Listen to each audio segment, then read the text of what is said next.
My friends, there comes a moment in every earnest spiritual life when the soul itself grows weary, not weary of God, not weary of truth, but weary of seeking, weary of striving, weary of effort, weary of the constant sense that something must still be done, something must still be achieved, something must still be corrected before peace can come. And it is to that moment that this teaching speaks, for it is not a sign of failure. It is a sign that the soul is ready to rest. Many of you have prayed faithfully. You have studied truth. You have practiced meditation. You have applied principles. You have worked with affirmations, treatments, denials, realizations. And yet, quietly, perhaps secretly, there has arisen within you a sense of exhaustion, not physical exhaustion, but spiritual fatigue. You begin to feel that even your prayers have become labor, that even your seeking has become a burden, and you ask, sometimes with guilt, sometimes with fear, why, after all this, do I still feel as though I am trying to make life work? The answer is simple, though not always welcome to the human mind, because you are still trying to make life work. And life was never meant to be made to work by human effort.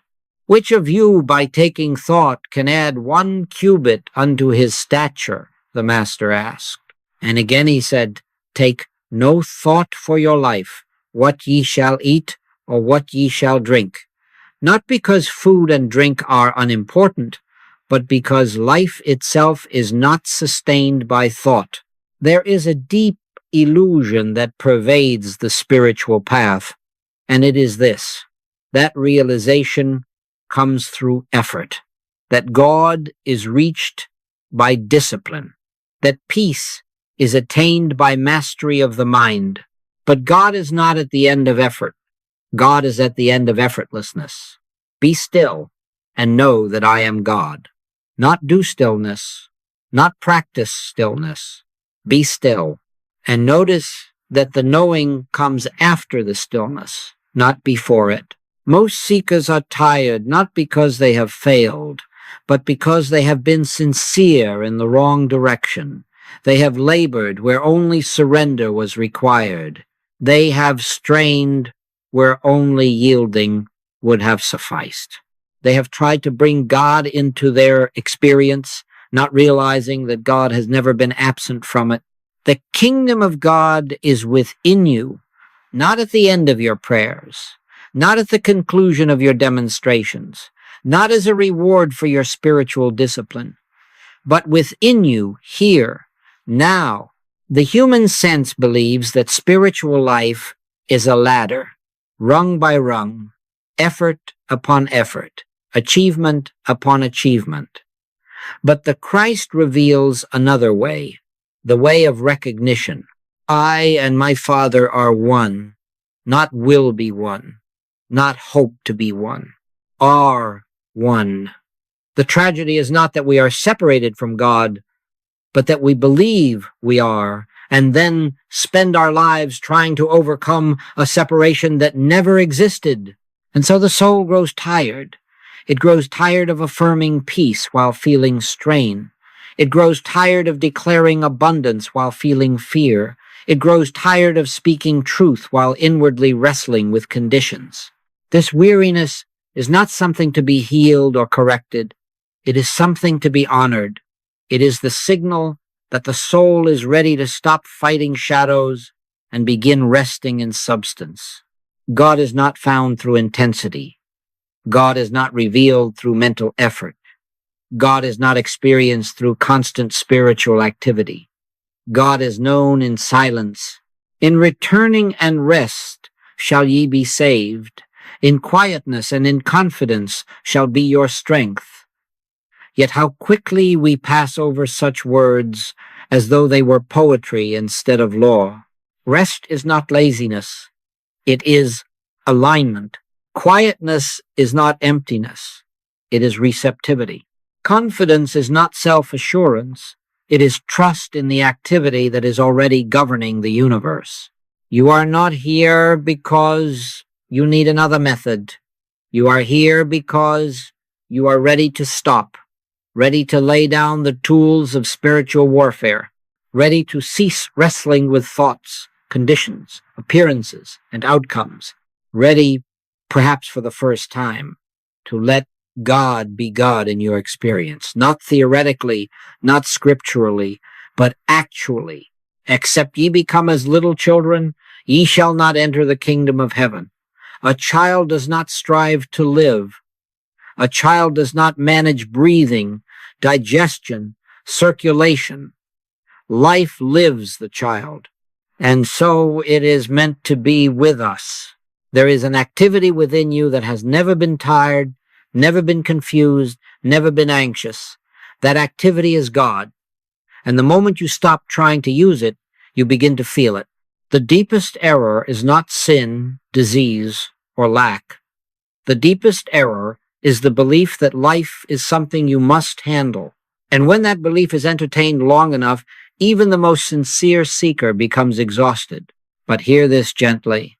You were never meant to carry life on your shoulders. Cast thy burden upon the Lord, and he shall sustain thee. Not assist you, sustain you. And so we begin not with instruction, not with technique, not with another practice, but with recognition. Recognition that nothing new must be attained. Recognition that nothing is missing. Recognition that the weariness you feel is the doorway, not the obstacle. The soul has reached the end of effort and is standing, perhaps unknowingly, at the threshold of grace. Grace does not come when we are strong. Grace comes when we stop. Grace does not come when we have perfected our understanding. Grace comes when we let go of the need to understand. My grace is sufficient for thee, for my strength is made perfect in weakness. Weakness here does not mean failure, it means the surrender of personal effort. And so, before we go any further, before we speak of practice or pause or listening, let us simply acknowledge this. You are not here to learn how to do more. You are here to learn how to let be. The Christ does not ask for your labor. It asks for your availability. It does not ask for your effort. It asks for your consent. Rest now, not as an exercise, but as a truth. Let the soul settle into the awareness that nothing is required of it in this moment. The Father within is already at work. And in that recognition, something begins to loosen, quietly, gently, without force. Now, having come to the end of striving, having recognized, even faintly, the weariness that effort brings, we are prepared to understand what spiritual practice truly is. And here, my friends, we must be very careful. For the human mind immediately translates the word practice into something to be done, something to be repeated, something to be mastered. Yet the practice of the infinite way is not a discipline of effort, it is a discipline of yielding. We have been taught, often sincerely but mistakenly, that spiritual growth is achieved by doing more prayer, more meditation, more affirmations, more treatments, and so the mind sets itself to work upon God as though God were an object to be reached, persuaded, or activated. But the Christ teaching does not support this. Jesus did not say, "Strive and know that I am God." He said, "Be still." And stillness is not an activity. It is the cessation of activity. True practice begins when we cease trying to make something happen. It begins when we withdraw the human will from the process and allow the divine activity to reveal itself. Not by might, nor by power, but by my Spirit, saith the Lord. This is not poetry. It is law. Wherever might and power are exerted, spirit recedes, not because spirit leaves, but because the human sense becomes too noisy to perceive it. The practice, then, is not a method for controlling thought. It is not an attempt to silence the mind. It is not a concentration upon words, images, or ideas. All such efforts belong to the realm of doing, and while they may produce temporary calm, they do not reveal God. God is revealed only when the mind stops reaching outward and begins to rest inwardly, without agenda, without expectation, without demand. Let us understand this clearly. The mind cannot reach God. The mind can think about God, talk about God, quote God, even preach God, but it cannot know God. God is known only through consciousness yielded, not consciousness exerted. Thou wilt keep him in perfect peace, whose mind is stayed on thee.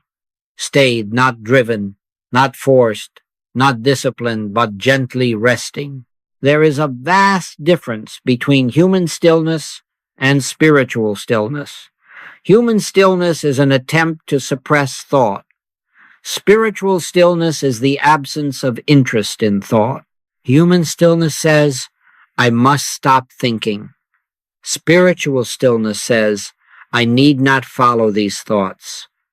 And the moment thought is no longer followed, it loses its authority and falls away of its own accord. This yielding is not weakness.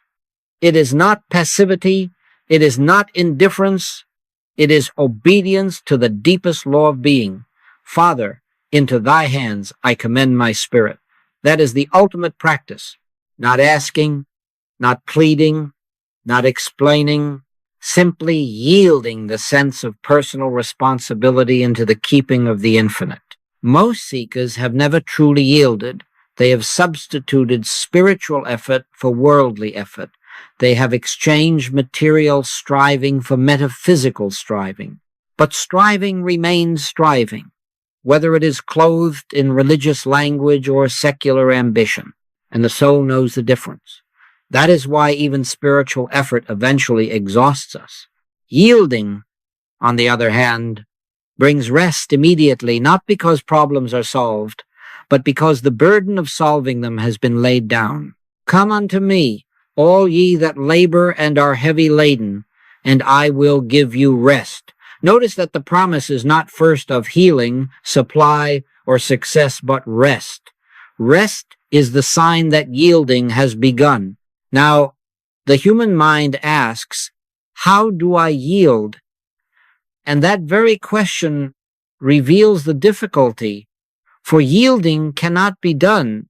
It can only be allowed. You do not yield by an act of will. You yield by the relaxation of will. You yield when you stop trying to manage your spiritual life and let the Spirit manage it for you. The Father that dwelleth in me, he doeth the works. In this yielding, there is no sense of blankness or vacancy.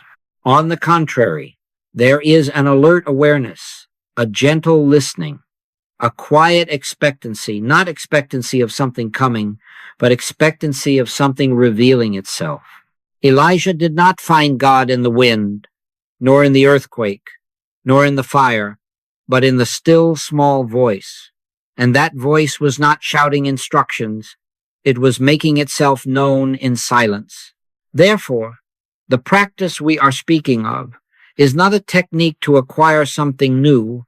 It is the art of stepping aside so that what has always been present may be felt. It is the willingness to let God be the only actor. It is the surrender of the belief that life depends upon personal management. This yielding does not happen all at once for most of us. It comes in moments, small moments at first, when we stop, when we pause, when we withdraw attention from the outer clamor and let consciousness settle back into its source.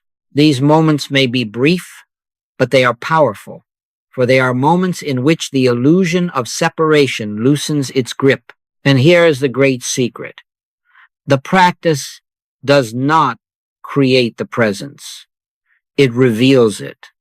The presence was never absent.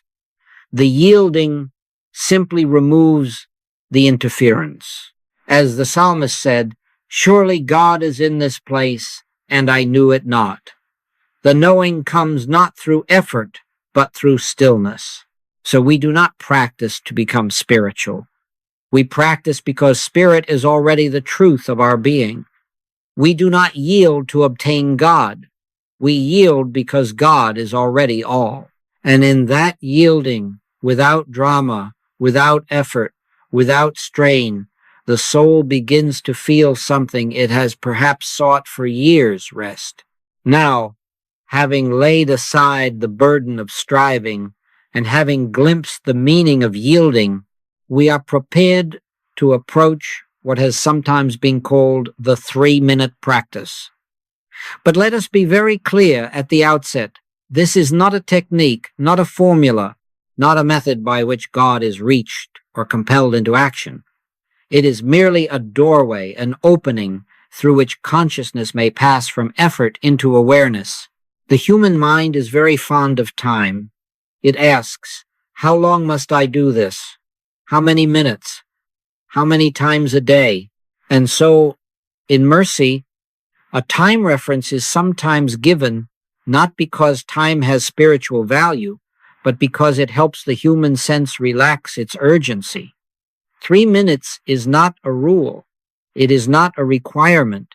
It is simply long enough for the mind to stop demanding results and short enough that it does not feel burdened by the idea of practice. In truth, the moment of yielding is timeless. One instant of genuine surrender outweighs years of disciplined effort. 1,000 years in thy sight are but as yesterday when it is past. God does not measure our devotion by duration, but by openness. The smallest crack in the door of consciousness is sufficient for the light to enter. This practice, then, is not something you do for 3 minutes. It is something you allow during that pause. You are not entering meditation in order to reach God. You are pausing long enough to recognize that God is already present. Whither shall I go from thy spirit, or whither shall I flee from thy presence? There is no going toward God. There is only the cessation of running away. When we speak of pausing, we are not speaking of stopping life. Life continues. The body breathes. The heart beats. The world moves. But the frantic mental grasping, the need to fix, improve, control, or direct rests. And in that resting, consciousness naturally turns inward, not by effort, but by inclination. As a river returns to the sea, consciousness returns to its source when not obstructed. Many ask, what am I to think about during these moments? And the answer is simple. Nothing in particular. This is not a thinking exercise. Thinking belongs to the realm of separation. This is a listening. Speak, Lord, for thy servant heareth. Notice that the servant does not speak first. The servant listens. And listening does not require words. It requires receptivity. You are not listening for a voice, not listening for guidance, not listening for messages. All such expectations belong to the human mind and will only keep it active. You are listening in the sense that you are open to the fact of presence, open to the awareness of being, open to the reality that God is closer than breathing, nearer than hands and feet. This is why the Master said, the kingdom of God cometh not with observation. You cannot watch it arrive. You cannot analyze it. You cannot measure it. You can only notice when the striving ceases that something has always been here. That something is not a sensation, though it may be felt. It is not an emotion, though peace may arise. It is the quiet certainty of being held, governed, sustained. In these moments, thoughts may still appear. Do not battle them. Do not judge them. Do not attempt to stop them. Simply do not follow them. Let them pass as clouds pass through the sky. The sky does not struggle with clouds. It remains the sky. So it is with consciousness. Thoughts have no power of their own. They borrow power only when believed. The practice is not concerned with what appears in consciousness, but with what remains when appearance is no longer grasped. In quietness and in confidence shall be your strength. Confidence does not come from having answers. It comes from resting in the source of answers. At first, these pauses may seem uneventful. The mind may say, nothing happened. And that is precisely the point. The human sense is accustomed to drama, to sensation, to proof. But God does not announce himself. God reveals himself in peace. The absence of disturbance is not emptiness. It is fullness unrecognized by the senses. Gradually, and I emphasize gradually, for this is not forced, there comes a familiarity with this inward turning. The soul begins to recognize the feeling of home, not excitement, not ecstasy, but home. Lord, thou hast been our dwelling place in all generations, not a place we visit, but a place we abide. And something else begins to happen, almost unnoticed. The pause extends beyond the pause. The awareness does not end when the 3 minutes end. You return to your activity, but something remains open. The inner ear stays receptive. The sense of presence accompanies you not as a thought, but as a quiet undercurrent. This is why the practice must never be turned into a ritual. The moment you try to do it right, you have already stepped back into effort. The pause is not sacred because of what you do in it. It is sacred because of what you stop doing. You stop directing life. You stop managing God. You stop trying to live spiritually. And in that stopping, Spirit lives you. The 3 minutes are not the goal. They are the invitation. They are the doorway through which consciousness begins to remember itself. And once remembrance begins, practice ceases to feel like practice. It becomes a way of being simple, quiet, unforced. Stand still and see the salvation of the Lord. Not tomorrow, not after improvement, now, in stillness. Now we come to what might be called the beginning of the practice, though in truth it is not a beginning at all, but a returning to what has always been present, waiting patiently beneath the noise of thought and the activity of the senses. And this returning does not require preparation, posture, discipline, or effort. It requires only a willingness to stop reaching outward and to let attention rest. When you enter this pause, do not think of it as entering something new. Think of it as withdrawing from something unnecessary. Withdraw from the need to manage the moment. Withdraw from the need to understand what is happening. Withdraw even from the desire to experience God. God does not respond to desire. God reveals himself in surrender. Blessed are the poor in spirit, for theirs is the kingdom of heaven. Poor in spirit does not mean lacking devotion. It means empty of self-effort. You do not need to adjust the breath. The breath already knows how to breathe. You do not need to relax the body. The body relaxes naturally when it is no longer being supervised by anxious thought. You do not need to still the mind. The mind quiets itself when it is no longer being used as a tool to achieve peace. Consider the lilies of the field, how they grow. They toil not, neither do they spin. Yet they are clothed. So too is consciousness sustained without effort. The first movement inward is so subtle that it is often overlooked. It is not a movement in space, but a movement of interest. Interest withdraws from appearances and rests without direction within. You are not looking for something inside. You are simply no longer looking outside. And in that cessation of outward search, awareness naturally settles back into itself. At this point, many expect something dramatic, a shift, a feeling, a revelation. But God does not announce his presence.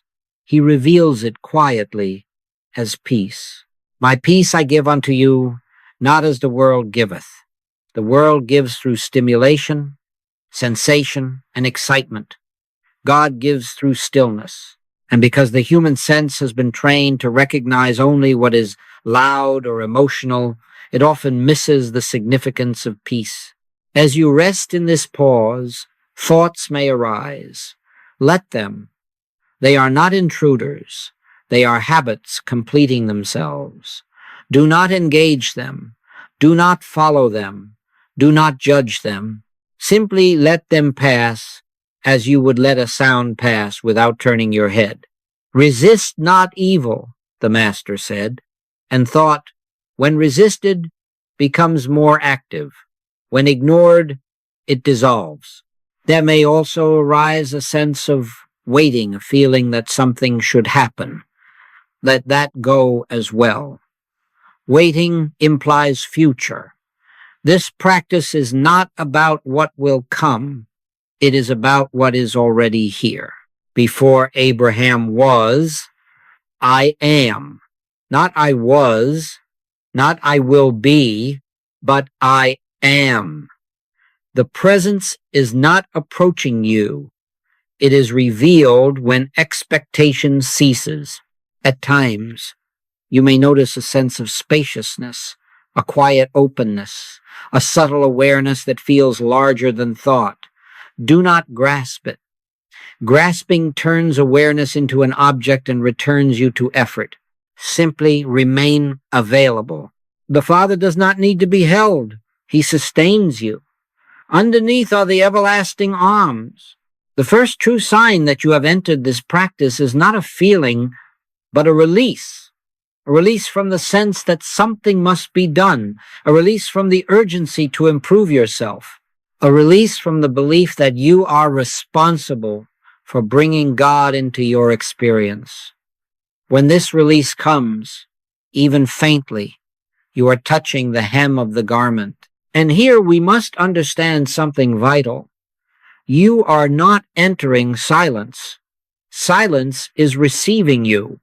Silence is not something you create. It is the natural state of being when the interference of thought is set aside.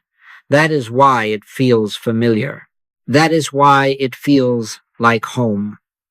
In Him, we live and move and have our being. You are not visiting God. You are resting in your own source. Do not be discouraged if this feels simple. The human mind distrusts simplicity. It believes that what is valuable must be complex, but the truth is simple because it is fundamental. Life does not require explanation in order to function. It requires recognition in order to be enjoyed. As you come out of this pause, do not close it. Do not shut the door behind you. Carry the openness with you. Let the inner ear remain receptive. Let awareness remain lightly anchored within, even as the hands move and the mind attends to necessary tasks. You will discover that you can listen inwardly while living outwardly. This is the beginning of true meditation, not as an activity, but as a state of being. And so the first turning within is not an event. It is a shift in orientation from effort to allowance, from management to trust, from seeking to resting. And once this turning has been tasted, even briefly, the soul knows the way back. It will return again and again, not because it is told to, but because it has remembered its dwelling place. Now, as the turning within becomes more natural, there dawns upon consciousness a realization that may at first seem surprising, and yet, once glimpsed, feels utterly self-evident. Silence is not something we enter. Silence is what remains when we stop interfering. Silence is not created by stilling thought. Silence is the ground in which thought appears. For years, perhaps for a lifetime, we have believed that silence must be achieved, that it lies at the end of discipline, practice, or mastery. We have imagined that if only the mind would stop thinking, then peace would come. But this reverses the divine order. Peace does not come after silence. Silence is revealed when peace is allowed. He maketh me to lie down in green pastures. He leadeth me beside the still waters. Notice, he maketh me to lie down.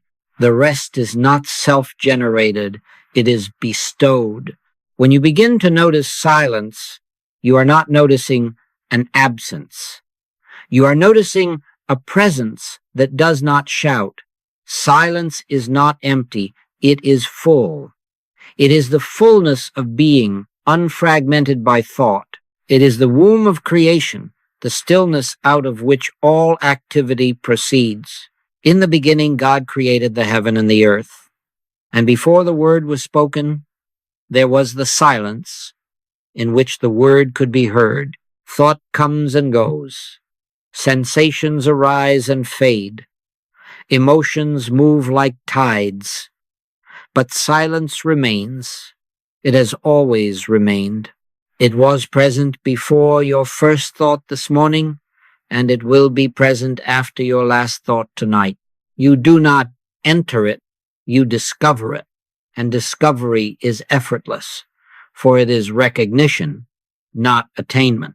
Many are surprised to find that thoughts may still arise even while silence is felt. This confuses the human mind, which believes silence means the total absence of thought. But spiritual silence is not the eradication of thought. It is the withdrawal of identity from thought. Thought becomes something that passes through awareness, not something that defines awareness. I am not my thoughts, one might say, but even that is too much. It is enough to know that you are the awareness in which thoughts appear. When this is recognized, even faintly, the struggle ends. You no longer fight thought, and thought no longer fights you. There is a gentle detachment, a holy indifference, not born of coldness, but of understanding. They that are after the flesh do mind the things of the flesh, but they that are after the Spirit, the things of the Spirit. To mind the Spirit is not to think about Spirit, but to rest as Spirit. At this stage, silence may reveal itself as a subtle sense of depth, as though awareness has dropped beneath the surface of mental activity into something vast and steady. There may be no words for it, and none are needed. God is not known through description. Eye hath not seen, nor ear heard, neither have entered into the heart of man the things which God hath prepared. Yet they are known, not by the senses, not by the intellect, but by the heart that has ceased demanding proof. Do not try to hold this silence. Holding is effort. Silence does not need to be preserved. It preserves you. The moment you attempt to maintain it, you step back into personal control. Instead, let silence come and go as it will. Even when it seems to disappear, it has not gone anywhere. Only attention has shifted, and attention can return gently, without force, again and again. This is where faith deepens, not faith in a doctrine, not faith in a promise, but faith in the invisible, faith that does not seek confirmation, faith that rests. Faith is the substance of things hoped for, the evidence of things not seen. Silence is that evidence, not dramatic, not spectacular, but unmistakably real. Gradually, you may notice that silence is not confined to moments of pause. It begins to accompany you into activity. You may be speaking, working, or walking, and yet inwardly there is a quiet background, a steady presence. This is not something you maintain. It is something that maintains you. It is the fulfillment of the promise. Lo, I am with you always, even unto the end of the world. At this point, life begins to feel less personal, not less intimate, but less burdened by the sense of I must do this, or I must figure this out. There is a growing trust that something greater than human planning is at work, and indeed it is. The Lord shall fight for you, and ye shall hold your peace. Holding your peace does not mean remaining silent outwardly. It means refraining from inward resistance. The discovery that silence is already here changes the entire spiritual orientation. You stop chasing experiences. You stop measuring progress. You stop evaluating yourself. You rest more often, more naturally, more spontaneously, and in that resting, the fruits of the Spirit appear, not because you have sought them, but because they are the natural outflow of realized presence, peace, assurance, harmony, guidance. Silence does not speak in words, yet it communicates more clearly than speech. It does not explain, yet it resolves. It does not argue, yet it convinces. And once you have tasted this silence, even briefly, you will never again be satisfied with noise, even spiritual noise in its place. You will recognize the difference between talking about God and resting in God. And so, without effort, without intention, without demand, you find yourself returning again and again to this quiet awareness. Not because you must, but because you may. Not because you are instructed, but because you are drawn. The soul has remembered its native air. Now, as silence is discovered not as an experience to be captured, but as a presence to be recognized, there arises a natural question in the human mind: how often should I return to this? And here again we must be careful, for the moment we turn stillness into a schedule or a discipline, we risk converting grace into labor. The repetition we speak of is not mechanical repetition. It is the repetition of remembrance. In the infinite way, nothing is gained through routine. Routine belongs to the human sense of control. What we are speaking of is not a habit imposed upon consciousness, but a gentle inclination of consciousness toward its source. Once the soul has tasted even a moment of true rest, it will return of its own accord, just as the body returns naturally to sleep when it is tired. No command is necessary. This is why repetition here does not mean doing the same thing again. It means allowing the same recognition to arise again. Each pause is new. Each moment of yielding is fresh. You are not recreating yesterday's silence. You are discovering today's presence. Behold, I make all things new. Even the stillness is new, because awareness is new in every moment. At first, these pauses may be deliberate. You may remember to stop, to withdraw attention inward, to listen. But very soon, if you do not interfere, this remembering becomes spontaneous. In the midst of activity, something within you relaxes. Without conscious decision, the inner ear opens. Without effort, the sense of presence makes itself felt. This is not practice as discipline. This is practice as relationship. We must understand that God does not respond to effort, but to availability. The practice is not repeated in order to persuade God to act. God is always acting. The practice is repeated only because the human sense forgets, and forgetting is not sin, it is habit. Each pause is simply a returning from forgetfulness to remembrance. Remember now thy Creator in the days of thy youth. Remember, not learn, not achieve, not build, but remember.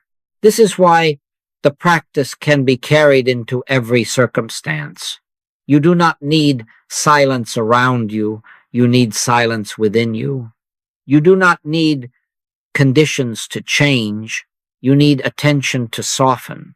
You may be walking, working, speaking, or even dealing with what appears to be a problem, and yet inwardly there can be a quiet listening. The outer activity does not stop, but the inner struggle does. At times, you may notice the temptation to use the practice to return to silence in order to fix something, heal something, or change something. When that happens, gently withdraw again. Using silence is still effort. Silence is not a tool. It is a state of being. Seek ye first the kingdom of God and his righteousness, and all these things shall be added unto you. The kingdom is not sought for the sake of the things. The things appear as a byproduct of resting in the kingdom. There will also be moments when you forget entirely. You may go through hours, even days, without consciously pausing. Do not condemn yourself. Condemnation only strengthens the sense of separation. The moment you remember, return. That is enough. One return in love outweighs many hours of effort in fear. His mercies are new every morning. There is no penalty for forgetting. There is only the joy of remembering. As this returning becomes more natural, you may notice something subtle but profound.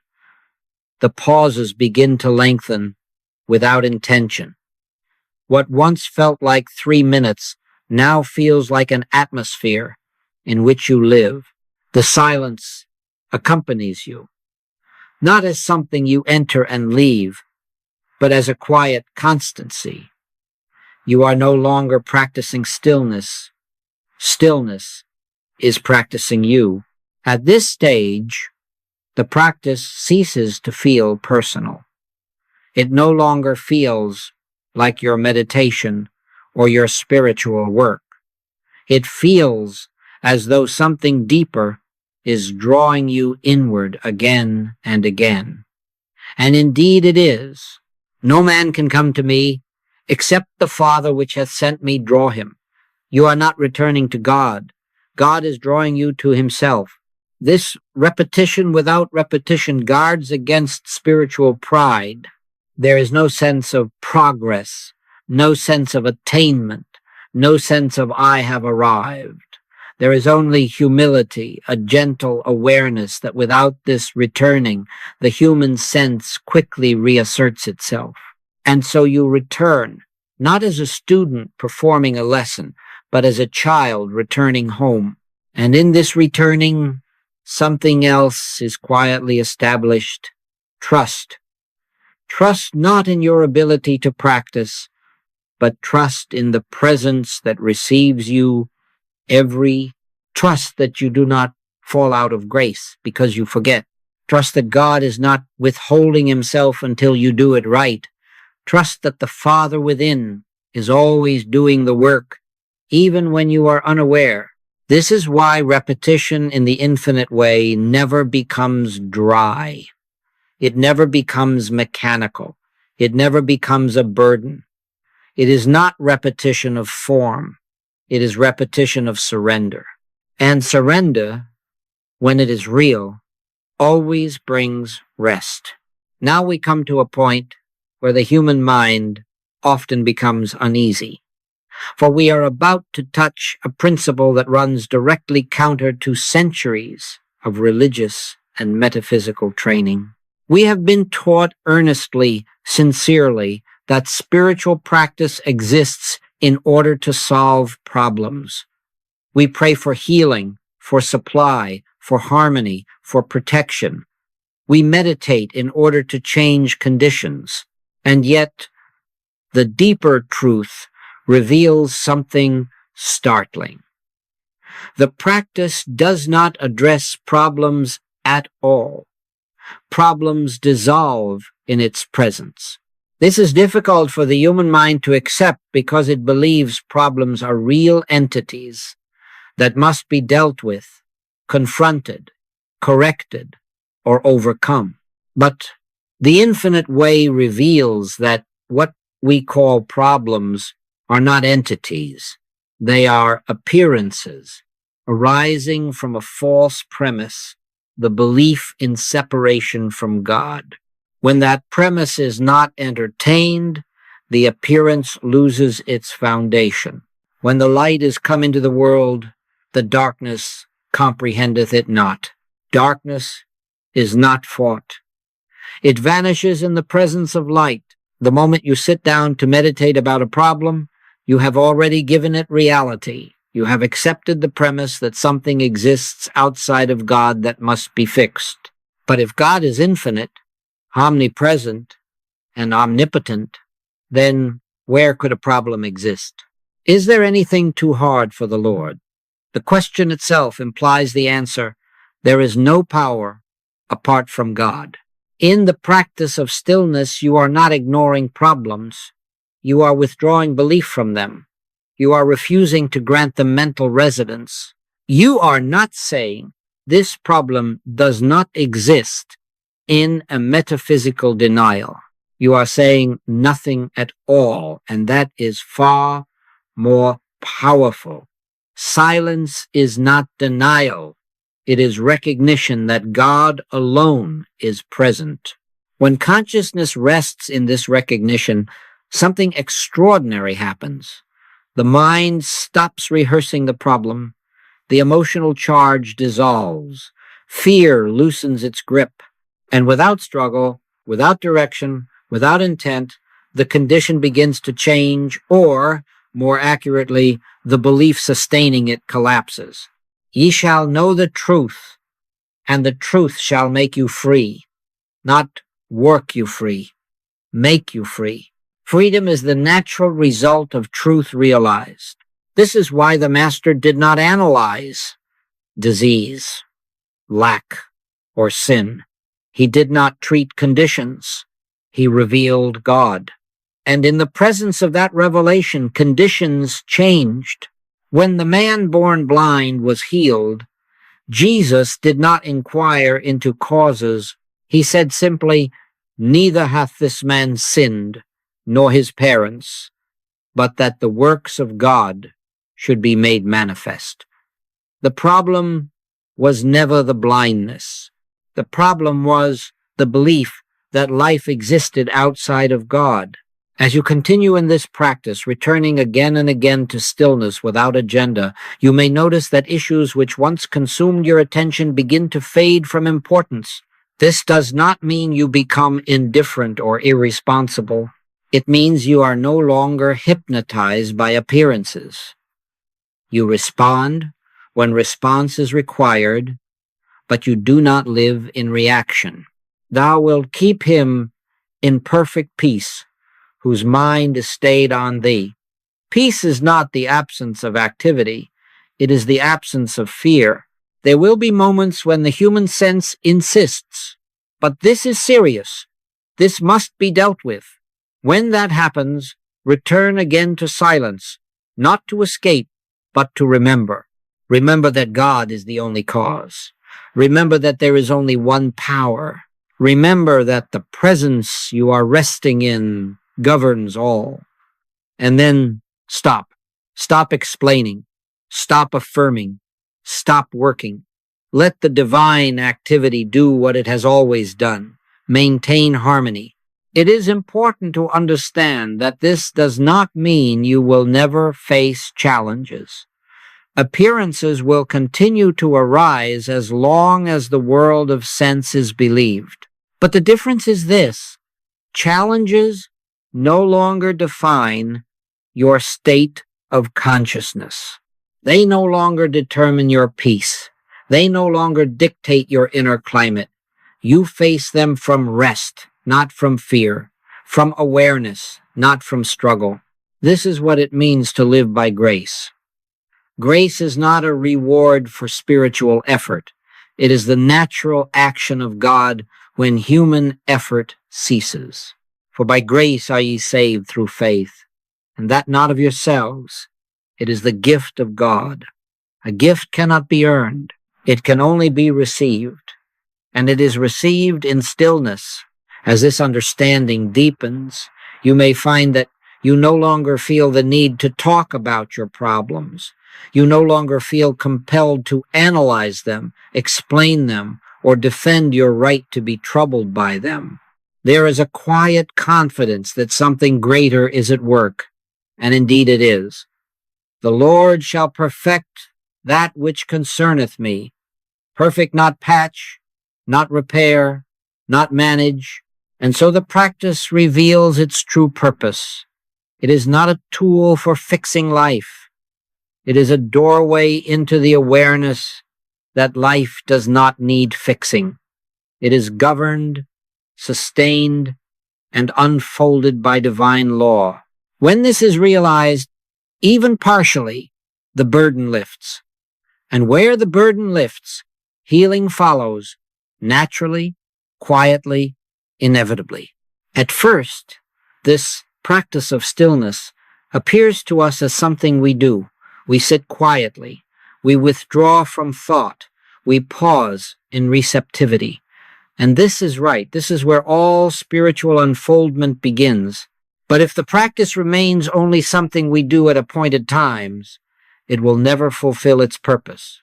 Its true intent is not to give us moments of peace, but to usher us into a state of consciousness in which peace becomes the atmosphere of our lives.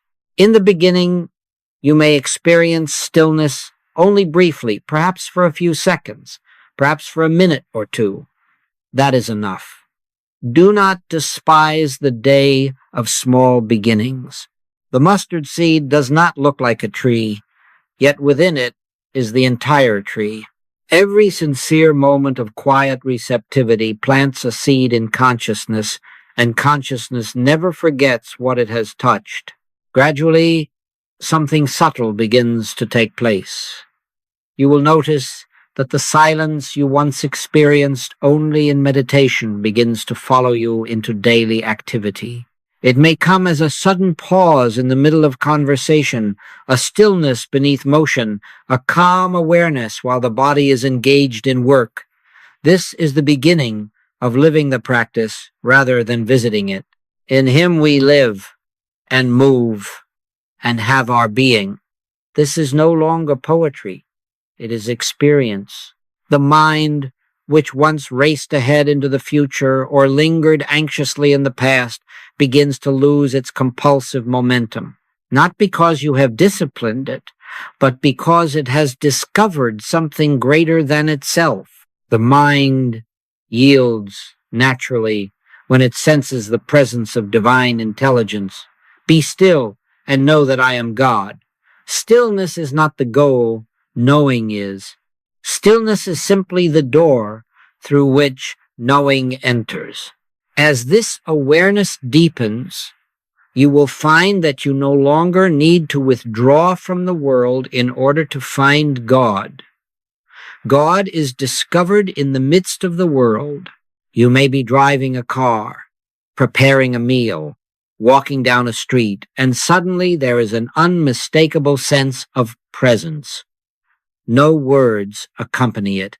No thoughts explain it. Yet it is unmistakable. It is nearer than breathing, closer than hands and feet. At this stage, meditation ceases to be an exercise and becomes a return. You are not striving to reach God. You are recognizing where you already are. The sense of separation that once dominated religious thought dissolves quietly. You no longer think of God as something to be attained, persuaded, or pleased. God is revealed as life itself, your life expressing, sustaining, and unfolding itself as you. This is why the practice must never be forced. You cannot will yourself into this state. You cannot hurry it. You cannot produce it through effort. Every attempt to do so merely strengthens the sense of a separate self trying to achieve something spiritual. And that self must eventually be surrendered. Except ye become as little children, ye shall not enter into the kingdom of heaven. A child does not strain to be. A child simply is. There comes a moment different for each of us when the inner resistance gives way. You stop trying to live spiritually and find that you are living spiritually. You stop trying to trust God and discover that trust has replaced effort. You stop trying to let go and realize that what you thought you were holding never belonged to you in the first place. From this place, life takes on a different quality. Decisions are made without anxiety. Actions arise without strain. Even challenges, when they appear, do not disturb the inner equilibrium. They are met from a deeper center. You are no longer standing on the surface of life, reacting to waves. You are anchored beneath them. When thou passest through the waters, I will be with thee. The waters may rise, but they do not overwhelm. It is important to understand that this does not remove you from human experience. You still live in the world. You still fulfill responsibilities. You still encounter relationships, duties, and change. But you are no longer defined by them. Your identity has shifted from the outer to the inner. You know now, not intellectually, but experientially, that your life is hid with Christ in God. And so the practice becomes continuous, not as an effort, but as an awareness. There is an abiding sense of being accompanied, guided, upheld. You do not have to remind yourself of God's presence. It reminds you. You do not have to seek direction. It unfolds. You do not have to guard your peace. Peace guards you. This is the transition from moments of stillness to a life established in stillness. It is not dramatic. It is not announced. It does not come with signs and wonders. It comes quietly, as truth always does. And once it has come, you will recognize that nothing real has been added to you. Only what was unreal has fallen away. There comes a sacred moment in the unfolding of spiritual consciousness when one discovers that the greatest burden of human existence is not suffering, nor lack, nor disease, but self-management. The ceaseless effort to direct life, to protect oneself, to plan outcomes, to secure tomorrow. This is the weight that bends humanity under its own striving.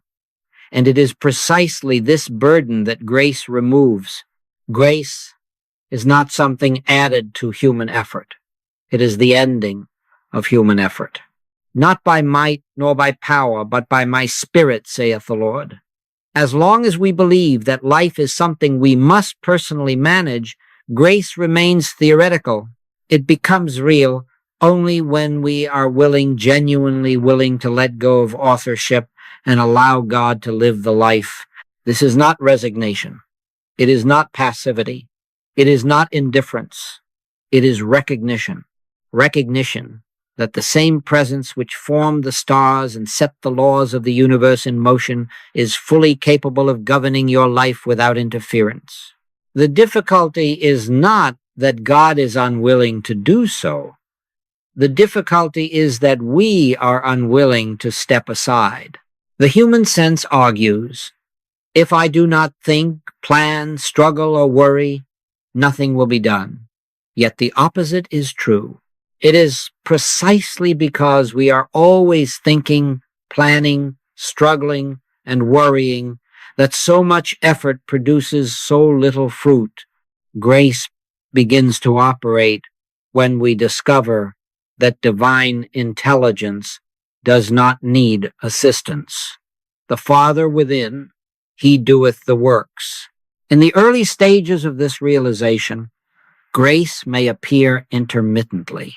There are moments when everything seems to fall into place effortlessly, when solutions arise without strain, when needs are met without anxiety, when relationships harmonize without effort. And then, just as quickly, the human mind rushes back in and says, I must hold on to this. I must make sure it continues. In that moment, grace recedes, not because it has withdrawn, but because attention has shifted back to self-effort. Grace does not respond to effort. It responds to yielding. Yielding is not something you do. It is something you stop doing. You stop insisting on personal control. You stop rehearsing fear. You stop defending your limitations. And in that stopping, something takes over. Stand still and see the salvation of the Lord. Notice the order. Stand still first. Seeing follows. As this yielding becomes more natural, you may notice a profound change in your inner dialogue. The constant internal commentary begins to quiet. You are no longer explaining your life to yourself. You are no longer justifying your choices. You are no longer arguing with circumstances. There is a sense that life is being lived through you rather than by you. This is what Paul meant when he said, I live, yet not I, but Christ liveth in me. This is not metaphor. It is not theology. It is a literal statement of experience. There is a presence functioning as intelligence, action, timing, and harmony. You are still present, but you are no longer the source. One of the clearest signs that grace is at work is the disappearance of anxiety about outcomes. You still act, but you are not attached to results. You still plan, but you are not burdened by the plan. You still move forward, but without the pressure to make things happen. Take, therefore, no thought for the morrow. This is not irresponsibility. It is trust in divine order. Even supply begins to take on a different meaning. You no longer see it as something you must earn, attract, or deserve. You recognize it as the natural outflow of divine substance expressing itself. The Lord is my shepherd. I shall not want. Want disappears not because you have accumulated enough, but because you are resting in the source. Grace also reveals itself in protection, but not as something dramatic or miraculous. It shows up as right timing, as intuition that guides you away from danger, as circumstances rearranging themselves without your awareness. You may only realize afterward that something was avoided or resolved without effort. Grace moves silently. It does not announce itself. Perhaps the most beautiful aspect of grace is that it restores simplicity. Life becomes less complicated not because there are fewer events, but because there is less resistance. You no longer feel that every decision carries the weight of survival. You no longer interpret challenges as personal failures. You begin to see life as an unfolding rather than a battle. This does not mean you will never stumble back into self-effort. You will. We all do. But now you recognize the difference. You can feel when you are striving and when you are resting. And because you know the taste of grace, you are less willing to live without it. You return more quickly to stillness. You release control more readily. You trust more deeply. Grace is not a state you achieve and keep forever by effort. It is a relationship of surrender renewed again and again. Each time you let go, grace is there. Each time you stop, it moves. Each time you yield, it governs. My grace is sufficient for thee, for my strength is made perfect in weakness. And so life gradually becomes what it was always meant to be, an expression of divine harmony, lived effortlessly, guided inwardly, sustained continuously. You are no longer trying to live a spiritual life. You are discovering that life itself is spiritual and always has been. At last we arrive at the great revelation that dissolves all seeking, all striving, and all distance between God and man. The kingdom of God is not coming, it is present. It is not elsewhere, it is within. This is not a poetic phrase. It is the central fact of spiritual life. The kingdom of God cometh not with observation. Behold, the kingdom of God is within you. For generations, humanity has looked outward for God toward temples, teachers, books, heavens, and holy places. And while these may point the way, they cannot contain the presence. God has never dwelt in buildings made with hands. God has never resided in words or forms. God has always been the very substance of consciousness itself. The tragedy is not that God is absent, but that we have been looking in the wrong direction. When stillness deepens sufficiently, something unmistakable dawns. You are not approaching God. You are awakening to God. You are not entering the kingdom. You are remembering where you have always been. The sense of separation dissolves, not because it is overcome, but because it is seen to have never existed. Before Abraham was, I am. Before effort, before belief, before fear, I am.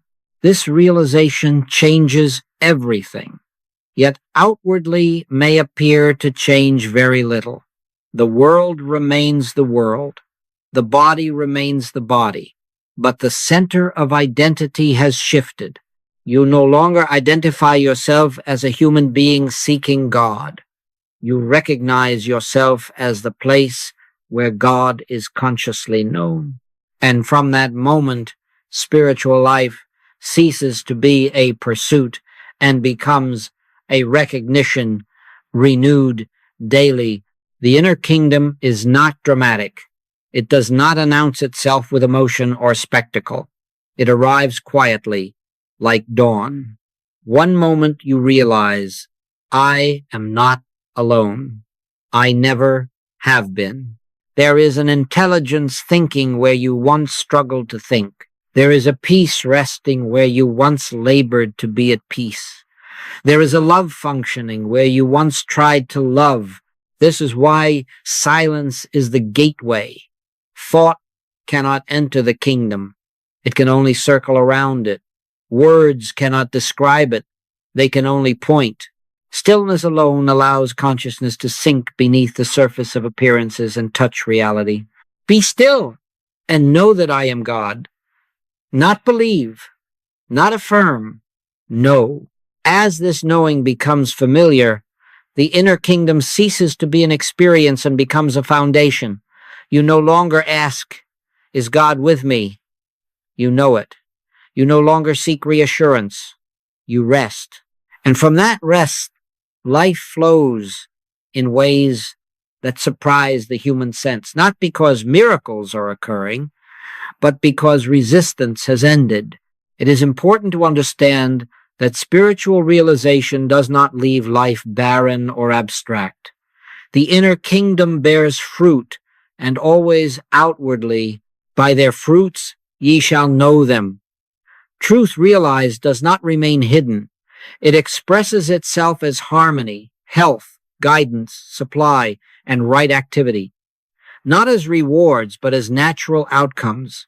When consciousness is aligned with divine reality, The invisible becomes visible without effort. Needs are met without anxiety. Opportunities appear without pursuit. Relationships adjust without manipulation. Even the body responds not because it has been healed, but because the false belief governing it has been released. God does not heal the body. God is the life of the body revealed. The mistake so often made is to look for these fruits as proof. The moment you do, you have shifted back into the human sense of demonstration. Fruits appear when they are not being watched for. They unfold when attention is resting in God, not when it is checking results. Seek ye first the kingdom of God, and all these things shall be added unto you, added, not earned. This is why the true spiritual life is simple. It is not cluttered with techniques, methods, or formulas. It consists of one thing only: abiding in awareness, returning again and again to stillness, letting go again and again of personal sense, allowing the divine presence to reveal itself as the activity of daily life. Now we come to the final and perhaps most vital understanding. Realization must be lived. It cannot be stored. It cannot be relied upon from yesterday. It cannot be maintained through memory. The manna falls daily. The inner practice must be renewed, not through effort, but through availability. Even after profound realization, the human sense can creep back in quietly. Responsibilities increase, activity multiplies, the fruits themselves can distract us from the source. And so the call remains: return to stillness, not to get something, but to remain aligned. Abide in me, and I in you. Abiding is not effort, it is consent. You will find that as you continue in this way, life becomes less about doing and more about allowing, less about becoming and more about being, less about effort and more about grace. You do not withdraw from the world, you overcome it, not by power, but by understanding. And one day, perhaps suddenly, perhaps gently, you will realize that stillness is no longer something you enter. It is where you live. Thought arises within it. Activity moves within it. Challenges pass through it without disturbing it. You are established, anchored at home. This is the fulfillment of the spiritual life. Not escape, not perfection, not withdrawal, but conscious union. And the peace of God, which passeth all understanding, shall keep your hearts and minds through Christ Jesus. So let us not seek more teachings, more methods, or more effort. Let us seek only to be still. Let us consent to the presence that has always been nearer than breathing. Let us trust the grace that governs without strain. And let us live not by might nor by power, but by spirit. Do not be satisfied with a second-hand God. Do not live on borrowed light. Enter the silence. Abide there, and let the life that is God live itself as you.